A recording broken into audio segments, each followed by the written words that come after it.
प्रोटीनने भरलेलं खमंग आणि खुसखुशीत थालीपीठ कधी ट्राय केलंय का? मुलांचा डब्बा असो किंवा तुमचं वजन कमी करायचं.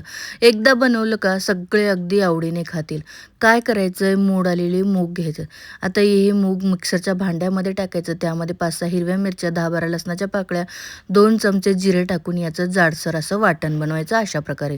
आता एका मिक्सिंग बाउलमध्ये ज्वारीचं पीठ, बेसन पीठ, थोडंसं गव्हाचं पीठ, बारीक कापलेली मेथी, मीठ, पुन्हा तीळ टाकायचे आहेत, ओवा टाकायचा आहे, हळद टाकायची, त्यासोबत आपण जे वाटण बनवलं होतं मुगाचं ते टाकायचं. व्यवस्थित असं मिक्स करायचं. लागेल तसं थोडं पाणी टाकून ह्याचं पीठ जे आहे ते मिक्स करून घ्यायचं आहे.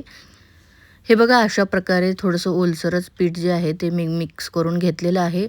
एक कापड घ्यायचा, ओला करून घ्यायचा. आता हे कापड थालीपीठचंच आहे, त्याच्यामुळे कलर येलो आहे. त्यावर अशा प्रकारे छान असं थालीपीठ आपलं थापून घ्यायचं. जास्त जाडही नाही, जास्त पातळही नाही. छान थालीपीठ थापून घेतल्यानंतर अशी छिद्र करायची, गरम-गरम तव्यावर टाकायचं. साईडनी मस्त असं तेल, तूप किंवा बटर काहीही सोडू शकता. मस्त खरपूस असं आपल्याला आपलं जे थालीपीठ आहे दोन्ही साईडनी भाजून घ्यायचं आहे. तुम्ही पाहू शकताय किती मस्त असं खरपूस झालेलं आहे. घट्ट घरी बनवलेलं एकदम ताज्या दह्यासोबत एन्जॉय करायचं. नक्कीच ट्राय करून बघा.